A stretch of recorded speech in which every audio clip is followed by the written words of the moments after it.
सत्प्रेम सिंधु मकरंद रसोग धारा सारा नर श्रमभिता शब्दाश्रितेषु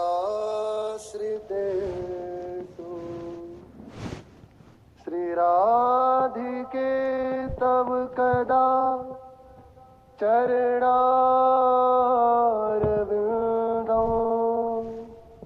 गोविंद जीवन धनो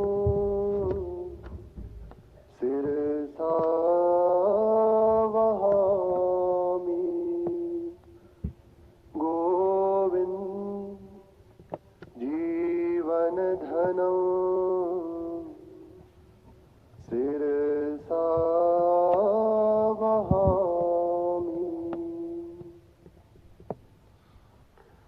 राधा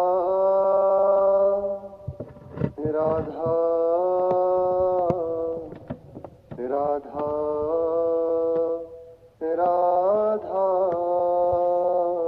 राधा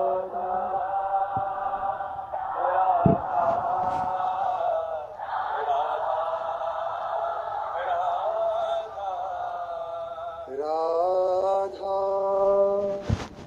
राधा राधा राधा राधा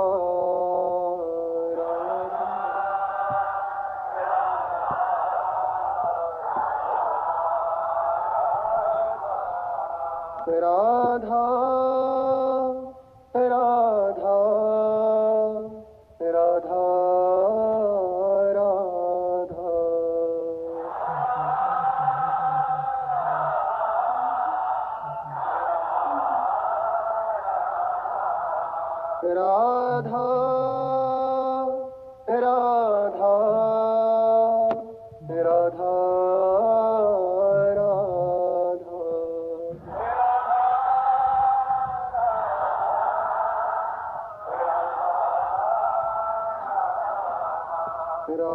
राधा राधा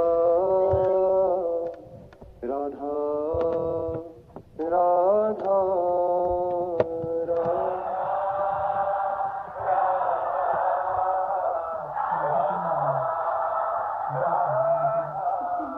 श्री राधा वल्लभ लाल की जय।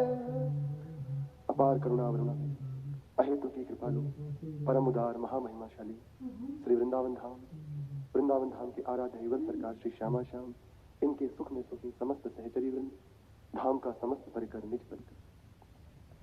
हमारी उपासना अब रंग ला रही है।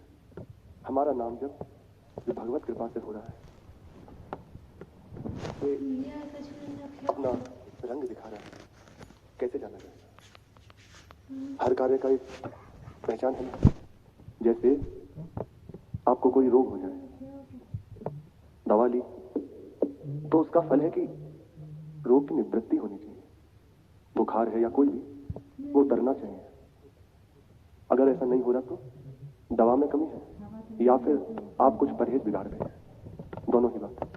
परहेज ठीक है तो भी कहते हैं कई बार रोग संभल जाता है, और दवा पा रहे हैं, परहेज भी कर रहे हैं, फिर भी यदि नहीं संभल रहा तो कहीं ना कहीं कमी है, देखा जाता है। ऐसे ही हमारा विषय रोग, भव रोग निवृत्त हो रहा है। प्रभु के चरणों का अनुराग हमारे हृदय में उदय हो रहा है। हमारा हृदय सरस होता जा रहा है। इसकी पहचान है। आपकी उपासना रंग ला रही है। नाम मीठा लगने लगा है। नाम लेने से आपको रोमांच होने लगे। राधा लगा कुछ विशेष बात, शरीर पुलकित हो गया। एक हृदय में अजीब सी पीड़ा, एक कसक होने लगी। तो समझना चाहिए हमारी उपासना अब रंग ला रही है। अब अन्य विशेष किसी बात की आवश्यकता नहीं है। आपको पूर्णता की ओर ले जाया जा रहा है। ये रंग है, ये पहचान है। महापुरुषों के वचन है कि जब तक प्रभु का नाम लेते आपको रोमांच ना हो, आपके नेत्रों में अश्रु ना आए, तब तक अभी उपासना रंग नहीं ला रही। अभी उपासना में कहीं ना कहीं त्रुटि हो रही है। चाहे उसे अहंकार से युक्त कह लीजिए या विषय प्रधान वृत्ति कह लीजिए, जैसे आप समझ पाए, वो भी रंग नहीं है। और जब श्री जी का नाम लेते ही, अपने आराध्य देव का नाम लेते ही हृदय एक अजीब होता है। प्रेमी जनों का जीवन, उदाहरण तो नहीं दिया जा सकता, पर पर्यावसान किधर भी कर दीजिए। संसार में भी जब किसी को उसी आसक्ति को यदि मोड़ दिया जाए तो भगवत प्रेम प्रभु की प्राप्ति का हेतु हो जाती है।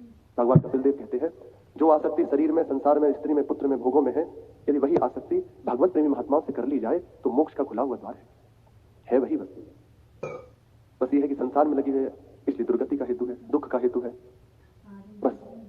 तो संसार में भी जब देखा जाता है कि परस्पर आसक्ति बढ़ती है किसी में, तो बहुत है, सब है, पर उसकी बात, उसका नाम उसे मीठा लगता है। हमें याद तो नहीं है, बस ऐसे बहुत दिन पहले ऐसे कोई गा रहा था तो पंक्ति सुनी थी, किसकी ये नहीं पता, रोम रोम तेरा नाम पुकारे। अब ये हो सकता गाना होगा। अब आशय हम जो ले रहे हैं, आसक्ति हो गई बस। अब उसकी एक एक बात प्रिय है, उसका नाम उसे भी नहीं पता, रोम रोम से उसकी वृत्ति उधर लगी हुई है। एक एक इंद्रिय, 2-3 दिन पहले था ना, एक कैसा हृदय में चाह होनी चाहिए कि एक एक इंद्री हमारी चाह से युक्त हो जाए।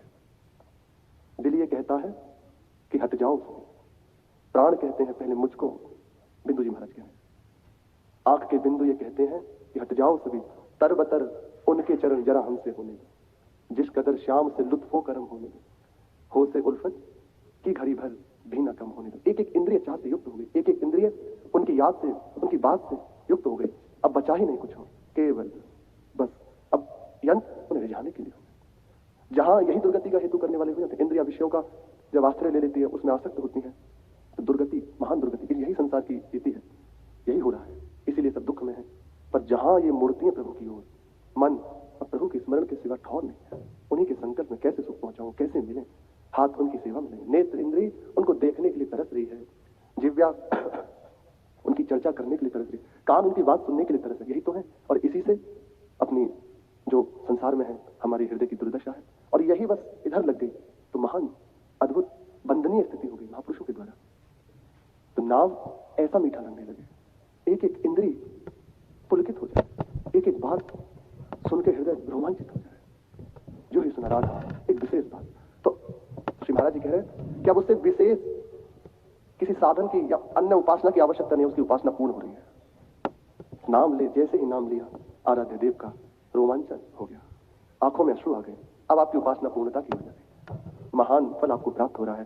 श्री महाप्रभु चैतन्य देव कहते हैं, नयनम गलदश्रुधारया, नयनम गलदश्रुधारया, वदनम गदगद रुद्ध्या गिरा, पुलकेर्निचितम बपु कदा, तव नाम ग्रहणे भविष्यति, तव नाम ग्रहणे भविष्यति। हे प्रभु, कब ऐसी कृपा होगी कि आपका नाम स्मरण करने मात्र से जो ही भूलेंगे ऐसे जब, पर नवीन राधा लगा पहली बार लिया है, तो यही कह रहे हैं कि स्मरण करने मात्र से, जैसे ही नाम ग्रहण किया, नाम लिया, तो शरीर में रोमांच हो गया, नेत्र अश्रु से युक्त हो गए, वाणी गदगद हो गई, सारा शरीर रोमांच से युक्त हो गया। हे करुणा में, आपकी ऐसी कृपा मेरे ऊपर कब होगी, कब मैं आज से आपके नाम को ग्रहण करूंगा, ऐसी कब कृपा मेरे ऊपर होगी। जिसका हृदय इस बात से युक्त हो गया है, जिसको नाम में ऐसा रस आने लगा है, बस उसकी उपासना पूर्णता की ओर जा रही है। अब उसे अन्य किसी बात की कोई आवश्यकता नहीं, कुछ नहीं करना, कुछ नहीं सुहाएगा। कल के प्रसंग में था, श्री चतुर्दास जी महाराज हजारा माला से जप करते थे, सामने बस इसीलिए बैठे थे उन कथावाचक के, किनका दर्शन करते हुए हम जप करेंगे और जो चर्चा प्रभु की सुनेंगे। अच्छा, नाम जापक की एक विशेषता है, जिसका नाम बढ़ रहा है, नाम में प्रीति हो रही है, तो उसकी पहचान है, उसकी वृत्ति अंतर्मुख होने लगेगी, दृष्टि खोई हुई मिलेगी, वो साथ में रहते हुए संग में नहीं होगा। एक आप बात कर रहे हैं, हाँ, पर वो है कहीं, वो अपने में है। तो ऐसे ही वो सामने बैठे थे और ग्रीवा झुकी हुई, अर्थात नाम निरंतर चला, उसको श्रवण करते। ये नाम जब तक आपका नाम चल रहा है तो इसकी पहचान है। और यदि बस नियम पूरा हो रहा है तो अब ये इस पंक्ति में नहीं है। तन्मयता उपासक की सिद्धि है। तन्मयता, जो भी कार्य हो तन्मयतापूर्ण हो। एक माला हो तन्मयता, पाठ हो रहा है तन्मयता से हो रहा है, सेवा हो रही है तन्मयता से हो रही है। दूसरी उसमें बात नहीं, आप जो भी कर, आप अभ्यास कर रहे हैं, जो भी आपको प्रभु ने गुण दिया है, जो गायन का, वादन का, तन्मयता। दूसरी कोई उसमें बात ना हो। देखो बहुत जल्दी आपको खुद पता चल जाएगी कि हाँ वस्तु का अनुभव हो रहा है। तन्मयता ना होने के कारण उसका हम फल अनुभव नहीं कर पाते, उसकी बात हम जान नहीं पाते। ऐसे नियम सहज में किया वो व्यर्थ नहीं, भाव को भाव अलग आलस हो महामंगल करने वाला। पर उस समय जो बात यहाँ कही जा रही उस बात को नहीं कर पाए। इसलिए कम हो और अच्छा हो, विस्तार ना हो, बहुत कम करो। ये तो मतलब हमारे गुरुजन, हमारे श्री महाराज जी की बात है। फैलावा मत करो, थोड़ा करो,